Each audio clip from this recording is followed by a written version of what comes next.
Hello and welcome to Political Science 1001, Power and Politics. So I'm sorry for the weather cancellation for today, but with the bad roads, I decided it was probably safer for me not to drive and probably for many of you as well. The good news is that Blackboard allows us to deal with inclement weather in these ways and to have a lot of resources to be able to do things even when we can't have class in the classroom. So, my name is Professor Conger. I have been at the University of Cincinnati for 4 years and a number of other places before that. And I've taught research methods at many places. And that's, in fact, what we're going to be doing here in Poli-Sci 1001. Your TA for the course is Laura Falzer, and you'll be able to meet her on Wednesday. I'll make sure she stands up and introduces herself.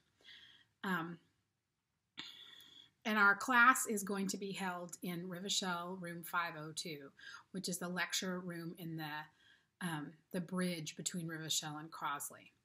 So let me tell you a little bit about what Power and Politics is about. We call it that because it's sort of the basic introduction class to political science. So many of you who are in this class are going to be poli-sci majors, but that's not true for everybody, because the kind of skills and challenges we're going to talk through this semester are useful to almost every social science major and to many non-social science majors as well. The goal here really is to think about how we learn things in political science. That's the goal at the end of the day, is to be able to say, okay, I know what a political scientist does, and I know how they learn the things that they know about politics and about society and the world around them. So our goal is primarily to do this through what we call research methods.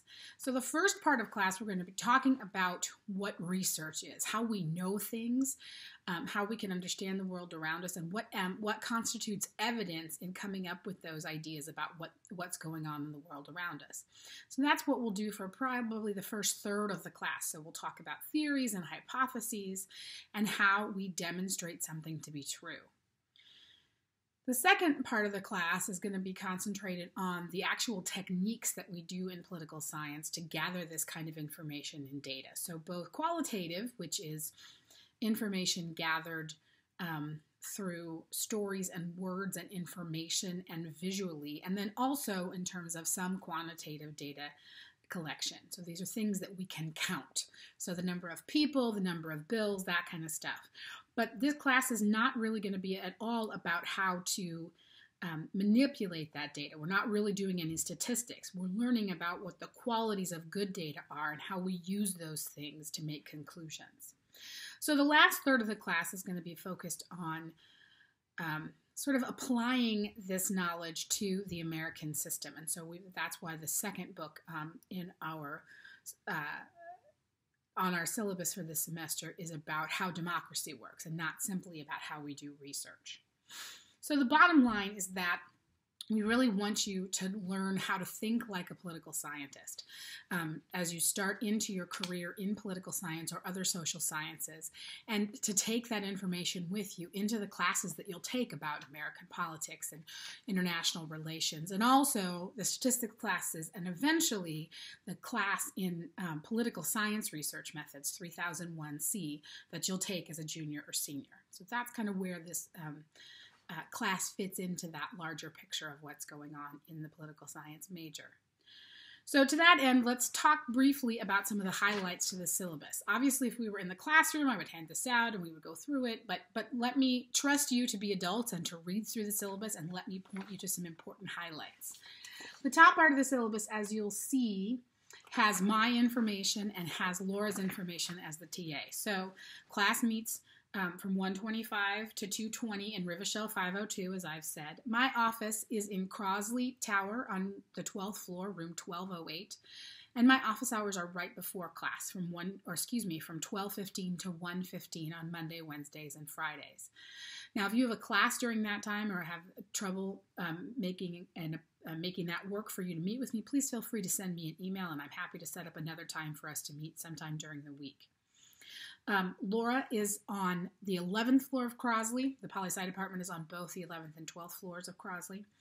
She's in Crosley 1113, and her office hours are on Tuesday from 10 to noon, and she'll be able to serve as a resource to help you guys with information for the class, studying for tests, all of that kind of stuff. So the way that we're going to set up this class is that a lot of the course, or a lot of the in-class time will be lecturing, but also us talking together either as a whole group or in separate discussion and project groups about the concepts that we are learning. The key thing will be that you need to make sure that you have read the assigned chapter before you come to class that day. So let me just quick introduce to you the first book that we're going to be using, which is called The Process of Social Research. It's Oxford University Press. We're going to be using this for the first basically 2/3 of the semester. Now, for those of you who bought your books more than 2 weeks ago, go back and check, because I added a second book on because I had forgotten to put it on the first time around. We won't be doing that book until the end of the semester, so don't worry if you don't have it immediately. And that's Robert Dahl's How Democratic is the American Constitution. It's not a new book, and there's plenty of used copies wandering around. And for both books, I don't care what format you use, whether that's the book in actual physical form, or if you use an electronic copy of the book, or if you if they offer the textbook in loose leaf format, that's fine too. Whatever works best for you should be no problem. So basically, we're going to do work in class as individuals and in groups, and that's the stuff that will get graded and will be part of the class participation grade. That's part of your overall grade in the course. I don't take attendance every day, but almost every day I probably will have something that you will hand in that will operate as a sign of your attendance. So I also do pop quizzes during the classroom time, which are designed to help you figure out whether you're taking notes as well as you can, or notes that are useful to you in figuring out these concepts. So for both of those together is what the participation grade is based on. And I don't allow makeup of in-class work for any reason. That's mostly to prevent me from having to decide whether your note from a particular person or doctor is legitimate. You're adults. You can decide those things on your own. And so what I do is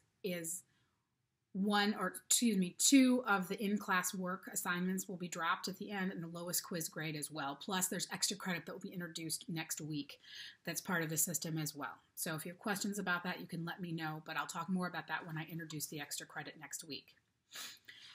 Another portion of this class, obviously, is exams. There are 3 exams in the course, 2 midterms and 1 final exam at the end. Those are each worth, and you can see in the summary sheet in the syllabus, you can see this. Each midterm is worth 15%, and the final exam is worth 25%. You'll also have a group presentation project that's part of your final exam. It's worth 25% of your grade.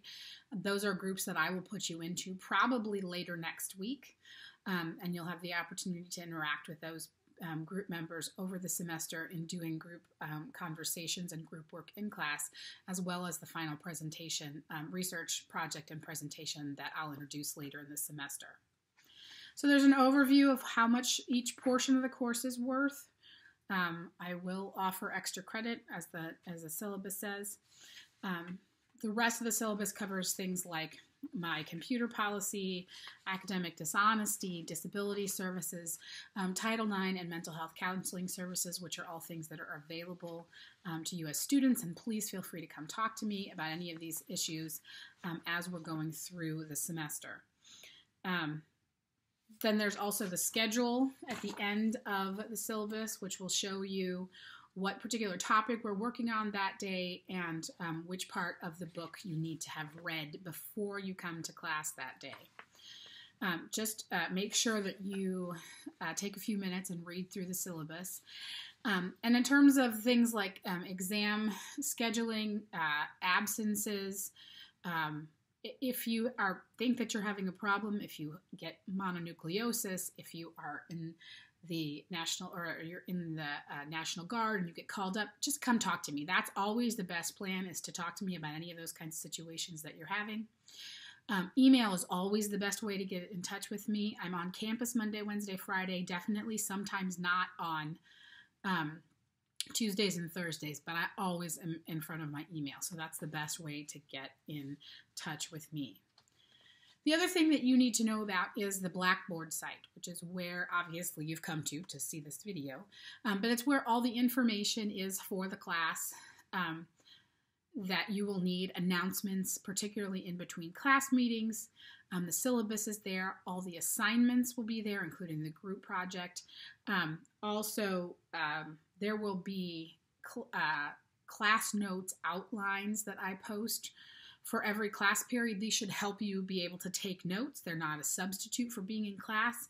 I am of the PowerPoint philosophy that you only need 5 or 6 words on every PowerPoint slide, because the idea is to give us a basic outline of the things that we're talking about. So those will be available to you before class so that you can print them out or use them however you'd like to help you take notes. Also, you will see on Blackboard, and this shouldn't be news to many of you if this is not your first semester, there's an attendance verification section that the registrar likes us to have you fill out, and it's a non-credit or non-point just set of quick question or two to sort of verify attendance in the class, and that's helpful for them for financial aid and things like that.